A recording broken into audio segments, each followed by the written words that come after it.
Brexit was the endless saga of the last decade. The referendum was held almost 4.5 years back, and since then, Britain has had 2 general elections and 2 prime ministers. Progress has been slow, but the end is finally here. On Christmas Eve, after all the haggling, the UK and the EU have announced a trade deal. The clock is not ticking anymore. That's how EU Commission President Ursula von der Leyen described the moment. She said the deal was fair and balanced, and that the UK and the EU would continue to stand shoulder to shoulder when it mattered. The United Kingdom is a third country, but it remains a trusted partner.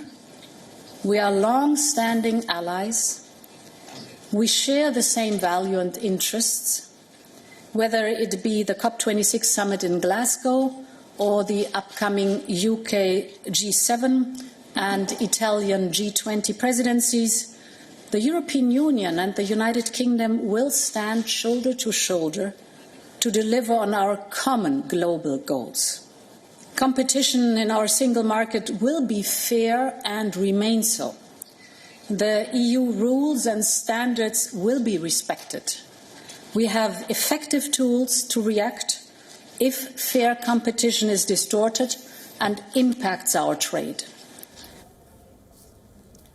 As for Boris Johnson, he feels this is the best deal the UK could have hoped for. Since that time, we've been getting on with our agenda, enacting the points-based immigration system that you voted for and that will come into force on January the 1st, doing free trade deals with 58 countries around the world, and preparing the new relationship with the EU. And there have been plenty of people who have told us that the challenges of the COVID pandemic have made this work impossible, and that we should extend the transition period and incur yet more delay. And I rejected that approach precisely because beating COVID is our #1 national priority, and I wanted to end any extra uncertainty and to give this country the best possible chance of bouncing back strongly next year. Many of you are probably wondering, didn't Brexit happen last year? Well, technically it did. On the 31st of December 2019, Britain officially left the European Union. But a lot of details were yet to be agreed upon. Chief among them, trade. Britain and the EU had to sign a new trade deal, and they had 11 months to do so. And it came right down to the wire. Without a deal, there would have been a hard Brexit. No more free trade, no more free movement, plus new import tariffs, and that would have hurt consumers. In the end, the talks in fact hinged on fish. You heard that right. The UK and the EU could not agree on fishing rights. Let me explain this.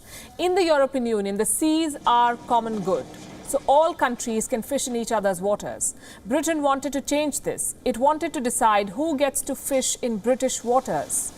The middle ground was to have quotas. The EU pushed for a greater share, a demand that Britain would have never accepted. The current deal calls for a phased fishing arrangement. Over the next 5.5 years, the EU is going to gradually reduce fishing.